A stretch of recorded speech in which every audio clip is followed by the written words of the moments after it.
जय गुरुदेव। गहना कर्मणो गति, कर्म फल का सुनिश्चित सिद्धांत, पार्ट 4। संचित। दिन भर के कामों का यदि निरीक्षण किया जाए तो वे 3 श्रेणियों में बांट देने पड़ेंगे। कुछ तो ऐसे होते हैं जो बिना जानकारी में होते हैं, जैसे पूरे लोगों के मोहल्ले में या सत्संग में रहने से उनका प्रभाव किसी न किसी अंश में गुप्त रूप से अपने ऊपर पड़ जाता है। यह प्रभाव पड़ा तो परंतु हमने इसे इच्छा पूर्वक स्वीकार नहीं किया, इसलिए वह हल्का, निर्बल एवं कम प्रभाव वाला होकर हमारी भीतरी चेतना के एक कोने में पड़ा रहा। ऐसे हीन वीर्य संस्कार बनाने वाले संचित कर्म कहे जाते हैं, जो कार्य व्यवस्था में दबाए जाने पर असहाय अवस्था में करने तो पड़े, पर मन की आंतरिक इच्छा यही रही कि यदि व्यवस्था न होती तो इस काम को मैं कदापि न करता। इस तरह लाचारी से जो काम करना पड़े और मन जिनके विरुद्ध विद्रोह करता रहा एवं उस काम को स्वभाव बनाकर अपना नहीं लिया, तो उस कार्य का संस्कार भी हल्का, अल्प वीर्य और कम प्रभाव वाला होता है। ऐसे कर्म भी संचित कर्म की ही श्रेणी में आ जाते हैं। इन संचित कर्मों के संस्कार बहुत कमजोर एवं हल्के होते हैं, इसलिए वे मनोभूमि के किसी अज्ञात कोने में सिमटे हुए हजारों वर्ष तक पड़े रहते हैं। यदि इन्हें प्रकट होने का कोई अच्छा अवसर न मिले तो यूं ही दबे दबाए पड़े रहते हैं। किंतु यदि उसी प्रकार के बुरे कर्म कभी जानबूझकर स्वेच्छा से विशेष मनोयोग के साथ किए गए तो वे सड़े गले संचित संस्कार भी कुल बुलाने लगते हैं। जैसे अच्छे घोड़ों के झुंड में पड़कर लंगड़े घोड़े भी चलने लगते हैं, वैसे ही वे भी कब्र में से निकलकर जीवित हो जाते हैं। जिस प्रकार घुना हुआ बीज भी अच्छी भूमि और अच्छी वर्षा पाकर उग जाता है, वैसे ही संचित संस्कार भी अपनी जाति के बलवान कर्मों की सहायता पाकर उगाते हैं। हिमायत पाकर उनकी हिम्मत दूनी हो जाती है। परंतु यदि उन संचित संस्कारों को लगातार विपरीत स्वभाव के बलवान कर्म संस्कारों के साथ रहना पड़े तो वे नष्ट भी हो जाते हैं। गर्म जगह में रखा हुआ एक घड़ा पानी गर्मी के प्रभाव से आखिर 1-2 महीने में सूख जाता है। इसी प्रकार उत्तम कर्मों के संस्कार जमा हो रहे हों तो वे बेचारे बुरे संस्कार उनकी गर्मी में जलकर नष्ट हो जाते हैं।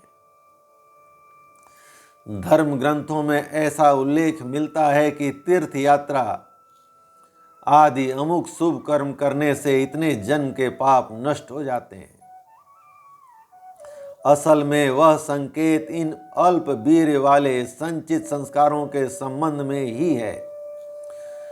भले और बुरे दोनों ही प्रकार के संचित कर्म संस्कार अनुकूल परिस्थिति पाकर फलदायक होते हैं एवं तीव्र प्रतिकूल परिस्थितियों में नष्ट भी हो जाते हैं।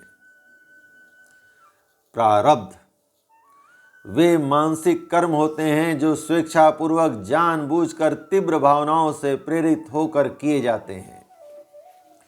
इन कार्यों को विशेष मनोयोग के साथ किया जाता है, इसलिए उनका संस्कार भी बहुत बलवान बनता है। हत्या, खून, डकैती, विश्वासघात, चोरी, व्यभिचार जैसे प्रचंड कुकर्मों की प्रतिक्रिया अंतःकरण में बहुत ही तीव्र होती है। उस विजातीय द्रव्य को बाहर निकाल देने के लिए आध्यात्मिक पवित्रता निरंतर व्यग्र बनी रहती है और एक न एक दिन उसे निकाल कर बाहर कर ही देती है।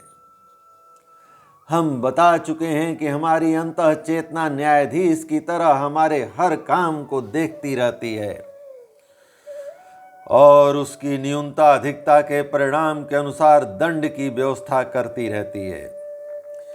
चूंकि मानसिक दंड अपने आप अंदर ही अंदर पूरा नहीं हो सकता, इसके लिए दूसरे साधनों की भी आवश्यकता होती है। दंड कार्य को पूरा करने के लिए सूक्ष्म लोकों में से उसी प्रकार का घटनाक्रम उपस्थित करने के लिए हमारी अंतः चेतना एक वातावरण तैयार करती है। इस तैयारी में कभी बहुत समय भी लग जाता है। जैसे छल स्वभाव के निवारण के लिए शोक रूपी दंड की आवश्यकता है। अब यह देखा जाएगा कि छल किस दर्जे का है, उसकी शुद्धि किस दर्जे के शोक से पूरी हो सकती है। अंतः चेतना वैसी ही परिस्थितियां पैदा करने में भीतर ही भीतर लगी रहेगी।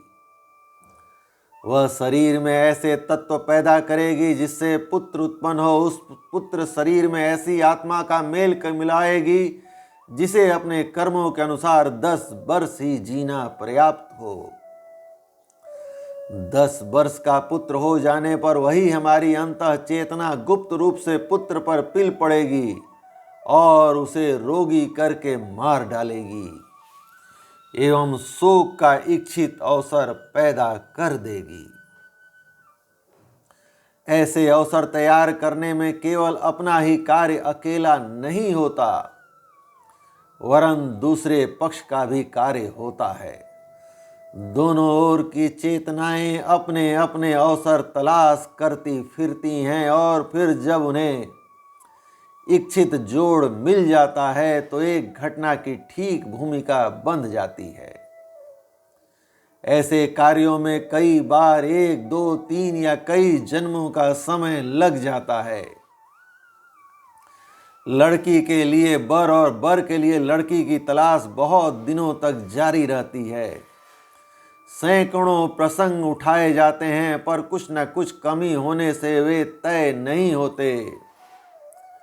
जब दोनों पक्ष रजामंद हो जाते हैं तो विवाह जल्दी हो जाता है।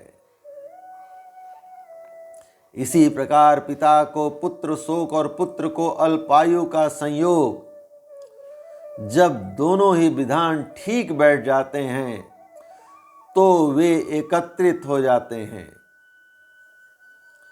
अफ्रीका में वेंसस नामक एक 10 फुट ऊंचा झाड़ होता है।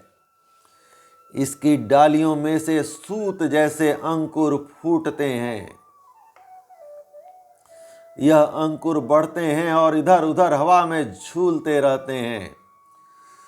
दूसरा कोई अंकुर जब उससे छू जाता है तो वे दोनों आपस में गुथ जाते हैं और रस्सी की तरह बल डालकर एक हो जाते हैं।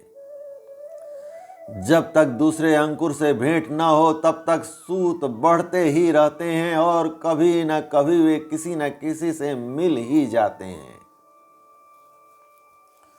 कोई सूत तो 4-6 अंगुल दूरी पर ही जाकर किसी से मिलकर लिपट जाता है, तो कोई 4 फुट लंबा होने के बाद सफल होता है। यही हालत कर्म फल की है। शारीरिक दंड एकांगी है, विष खाते ही तुरंत मृत्यु हो जाती है, परंतु मानसिक दंड में अपवाद है। जैसे क्रूरता से प्रेरित होकर किसी की हत्या की गई, वह यदि प्रकट हो गई तो राज्य द्वारा दंड मिल जाएगा, किंतु यदि हत्यारे ने अपना कार्य छिपा लिया तो उसका अंतःकरण तुरंत ही पाप दंड न दे बैठेगा, वरन उसी दिन से वेंसस पेड़ की तरह अंकुर फोड़कर इस तलाश में फिरेगा कि हिंसा वृत्ति से घृणा कराने के लिए हिंसा से जो दुख होता है उसका अनुभव उसे कराऊं। हिंसा वृत्ति से घृणा कराने के लिए हिंसा से जो दुख होता है उसका अनुभव उसे कराऊं। जब दूसरी ओर का भी कोई अंकुर मिल जाता है तो दोनों आपस में लिपटकर एक निर्धारित घटना की भूमिका बन जाते हैं। उपरोक्त कारणों से कभी कभी अचानक सत्कर्म करते हुए भी सुख उपस्थित हो जाता है और कभी कभी बुरे काम करते हुए भी कोई दुख उपस्थित हो जाता है और कभी कभी बुरे काम करते हुए भी दुख नहीं मिलता है। इसका कारण उपयुक्त अवसर तैयार होने में विलंब लगना होता है।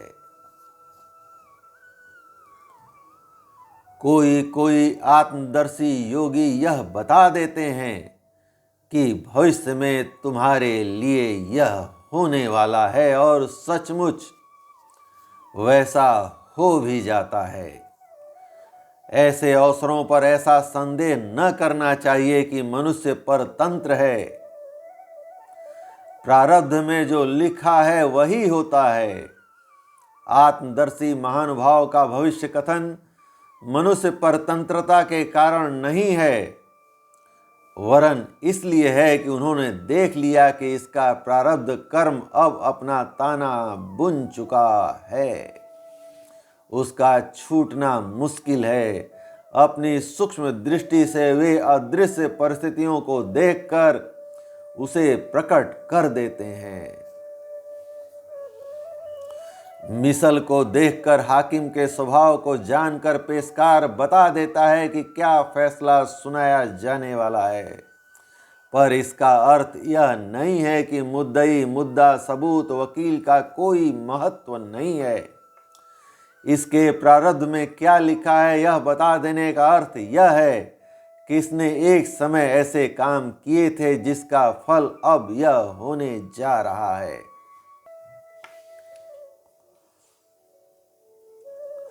तकदीर और तदबीर दो बातें नहीं हैं, वरन एक ही वस्तु के दो नाम हैं। कर्म का परिपाक लेकर जब वह फल बनता है तब तकदीर कहा जाता है। कच्चा आम तदबीर है और पक्का आम तकदीर। नया कर्म तदबीर है जो आगे तकदीर बन जाएगा। उसी प्रकार पुरानी तदबीर आज फल देते समय तकदीर कही जा रही है। कर्म बचिया है और प्रारब्ध बूढ़ी गाय। समय के अंतर से एक वस्तु के दो नाम पड़ गए हैं। अब आप समझ गए होंगे कि मानसिक पापों का फल किस प्रकार मिलता है और उसमें विलंब हो जाने का क्या कारण है।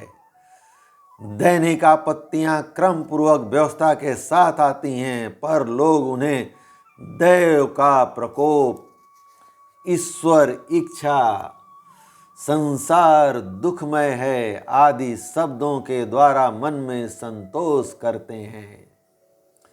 यथार्थ में ईश्वर किसी के लिए भी दुख शोक उपस्थित नहीं करता, न उसकी किसी को कष्ट में डालने की इच्छा है और न यह संसार ही दुखमय है। मकड़ी अपने आप जाला बुनती है और उसमें खुद फंसती, उलझती, लटकती रहती है। मन को अशुभ, अधर्मी, पापी बनाकर अपने लिए दुख द्वंद्वों के कांटे खुद हम ही बोते हैं और जब वे चुभते हैं तो रोते चिल्लाते हैं, दूसरों को दोष देते हैं। यहाँ एक बात और भी स्पष्ट रूप से समझ लेनी चाहिए कि प्रारब्ध फल आकस्मिक तरीके से मिलेगा, जैसे रोग से मृत्यु, मकान गिर जाना,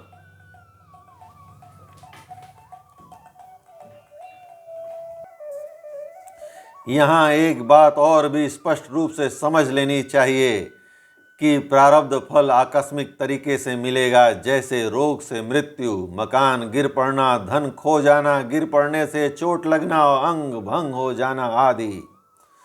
दूसरे व्यक्तियों द्वारा जानबूझकर ऐसे कर्म नहीं किए जाते, क्योंकि उसमें दो बुराइयां हैं।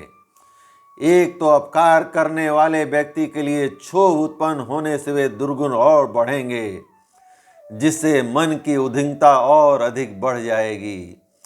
दूसरे, अपकार करने वाले व्यक्ति को उसी चक्र में फंसना पड़ेगा जानबूझकर व्यक्तियों द्वारा जो कर्म किए जा रहे हैं वे नवीन कर्म हैं और अनायास आकस्मिक ढंग से कष्ट आ पड़ता है वे प्रारब्ध के भोग हैं। धन्यवाद। आज के लिए बस इतना ही।